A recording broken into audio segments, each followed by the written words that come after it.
What's going on, guys? It's Cimoooooooo. So today I'm bringing to you my competitive $150 budget Sky Striker deck profile. This is probably the cheapest this deck is ever going to be, thanks to in part to the 2019 Megaton reprint of Mobilize Engage. But this is incredible because this has been a tier 1 deck that has been out of a lot of people's price range for a long time due to a result of the fact that Engage never had a reprint and has never fallen below like the $30 to $40 price point. But now that it's had a reprint, this is your guys' opportunity to be able to play this deck. So I want to go ahead and showcase how you can build this deck on a budget. So without further ado, let's go ahead and get right into it. What's actually incredible about this deck is that a majority of the components are actually incredibly affordable. It was just a couple of those high price cards that were keeping it out of range for a lot of people. So kicking things off, we have 3 copies of Ray. No really need to say anything more. It's your play starter. It's everything you want pretty much to make the deck function. You don't want to play any less. One thing I will say is that for this deck profile, you will see some cards of higher rarity. Those aren't going to be reflected in the budget prices that you'll probably see on the screen. So keep in mind when I'm talking about the budget perspective, this is going for everything from the lowest cost possible to obtain these cards. So I may have like, secret rare Ash Blossoms, which are going to be playing 3 of in this deck as well. But for the budget's sake, you're going to be getting commons, which I believe are at about the $7 to $8 price point. But this is one of the more expensive cards of the deck. But the thing is, you're definitely going to want it just to help slow down the opponent, keep control of the game. And Ash Blossom, while it is again on the more expensive side, you're definitely going to be using this in a majority of your other decks, so picking them up for the price that they're at now is definitely a good investment. 3 copies of Effect Veiler. Again, these are my ultimate rares, but you're probably going to be getting commons. But Effect Veiler, super affordable. We can't afford infinite impermanence in this deck, but Effect Veiler is the next best option. Yeah, it's susceptible to Called by the Grave, but the nice part is, you can use multiple in a turn. You can use it even if you have cards on your field from your hand where you can't do that with impermanence. So there is some plus side in Effect Veiler, plus it is a monster. There's some reasons why Effect Veiler is marginally better, but again, for the most part, it's just our infinite impermanence replacement. If you have the budget to afford impermanence, go ahead and throw those in over this because it's just the better card, but Veiler is going to suit our purposes just fine. We're also going to be playing 2 copies of Ghost Ogre to wrap out our hand trap lineup. Ghost Ogre, again, very affordable hand trap. I believe at about like the $4 to $6 range. We only need 2. It's very, very strong and probably the most high impact of the hand traps. However, it is going to only come up in certain matchups, whereas stuff like Ash Blossom and Effect Veiler are pretty much going to be good in every single matchup we come across. So that's why we're only playing 2 Ogre, but if you want to bump it to 3, if you have the budget to afford it, go ahead and do so.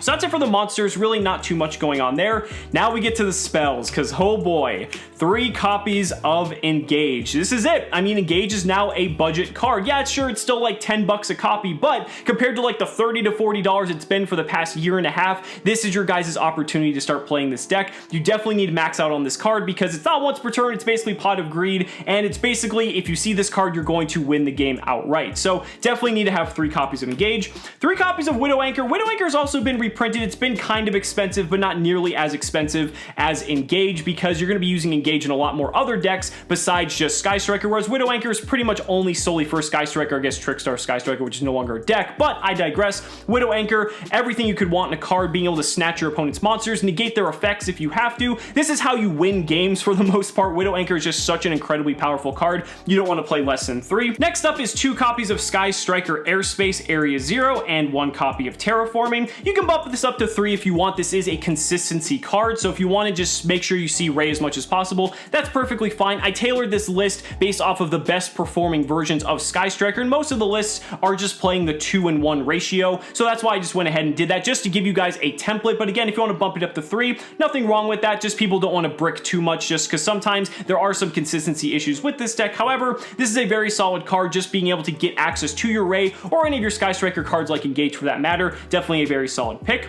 Next, we're playing 2 copies of Shark Cannon. Shark Cannon going up to 2 is actually a more recent change to the deck. What's nice about Shark Cannon is you can play with your opponent's monsters by being able to resurrect them. It doesn't negate their effects. You get to use their effects, so it's cool against like Orcus. You can use Dingusu, so that's pretty nice. There's also another reason we want to be playing 2 Shark Cannon to steal our opponent's monsters, which I'll get into a little bit later on once we get into the extra deck. But for the most part, having the 2 Shark Cannon is nice. It's also like a pseudo Called by the Grave, and with a lot of graveyard-centric decks, having that Shark Cannon can be very beneficial. The 1 copy of Multi-Roll, this, even though it's still at 1, is pretty much the reason why the deck is still playable. This has an incredible amount of recursion for the deck, and you definitely need to be playing it.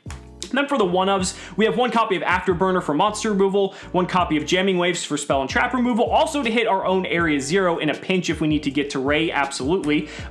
Eagle Booster just to ensure that we survive for the turn and to protect any of our cards and make sure those effects go through. One copy of Hornet Drones, just acting as like another copy of Ray effectively. And then we have the one copy of Hercules Base. Hercules Base is very important for this deck now in ensuring we recycle our one copy of Kagari, because without it, we're not going to be able to do so. But there's also some neat tricks you can do with it. It allows us to draw cards. You can like equip it to your opponent's monster, which is kind of neat. There's a lot of like really neat interactions with Hercules Base that you might want to study up on, but this is essential now that Kagari is at 1, but you're not going to be disappointed that you have it.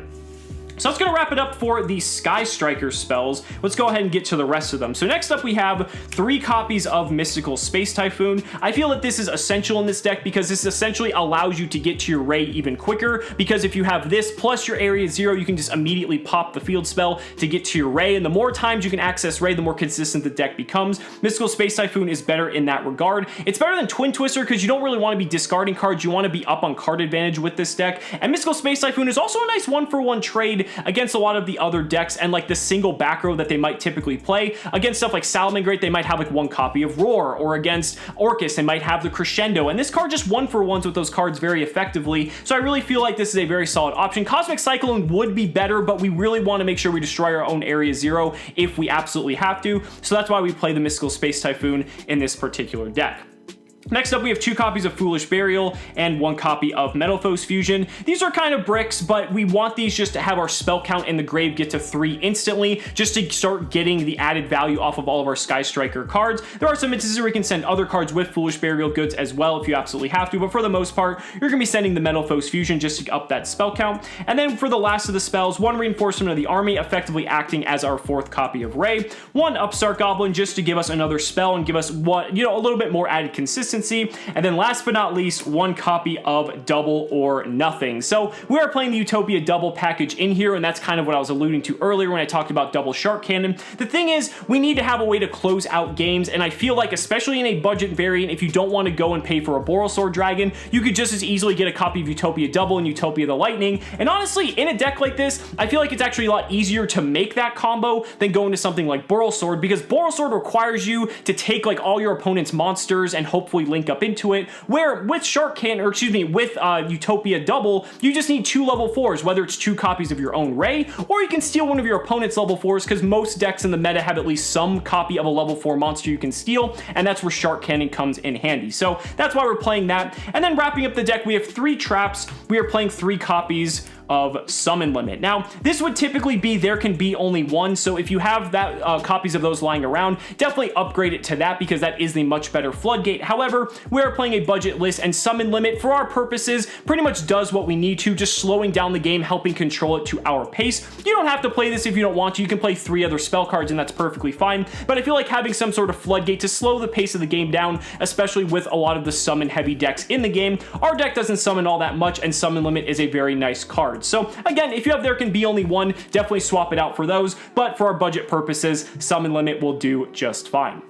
Now we're going to go ahead and get onto the extra deck. The extra deck isn't anything too crazy. I do have a couple proxies in here, so do keep that in mind. So we have 1 copy of Kagari. We only need 1. That's pretty much, you know, it's at 1, let's be real. So we would play 3 if we could, but it's basically your most important card in your entire extra deck. 2 copies of Kinda. Kinda is not something you go into too often, but you have room in the extra deck. You could maybe get away with even just 1, but there are instances where you will be happy to have the second, so we're going to go ahead and play it.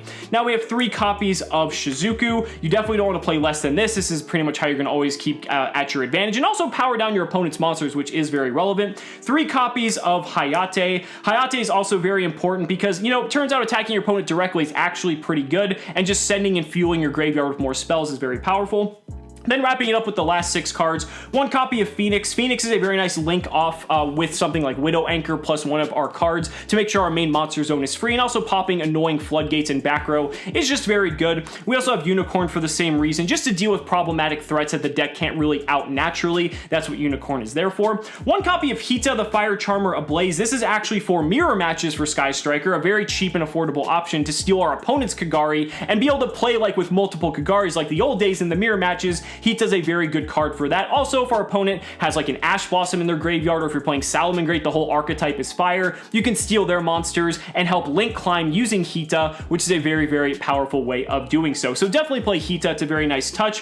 One copy of Ningirsu, the World Chalice Warrior. This card has not really seen too much play in the Sky Striker extra deck, but when it comes to Ningirsu, he outs cards that this deck has very difficulty outing, stuff like Master Endymion, stuff like the Blackluster Soldier Link monster, cards that just can't be targeted or destroyed by card effects. Ningirsu is a way to out them, and since our entire extra deck is pretty much Link monsters, plus the fact we can steal our opponent's Link monsters with stuff like Shark Cannon and Widow Anchor, it's very easy to climb into Ningirsu and out those problematic threats. So I definitely feel like even if you're playing normal Sky Striker, not even budget, you should probably have Ningirsu back in your extra deck, solely due to the fact that there are some cards that are very problematic for this deck to out, and you don't really want to be put in a position that you can't deal with them. And then last but not least, the Utopia Double and the Utopia the Lightning, just to be able to easily clean out your opponent, 10,000 damage straight into their face, and there's really not much they can do about it. So guys, that's gonna go ahead and wrap up this video. Let me know down in the comments what you guys think about this competitive budget Sky Striker list. I'd really love to hear your thoughts or suggestions on anything else you might want to use to improve it. Thank you so much for watching the video. Be sure to like the video as always, subscribe to the channel for more amazing Yu-Gi-Oh content, and if you found this video helpful, consider supporting me on Patreon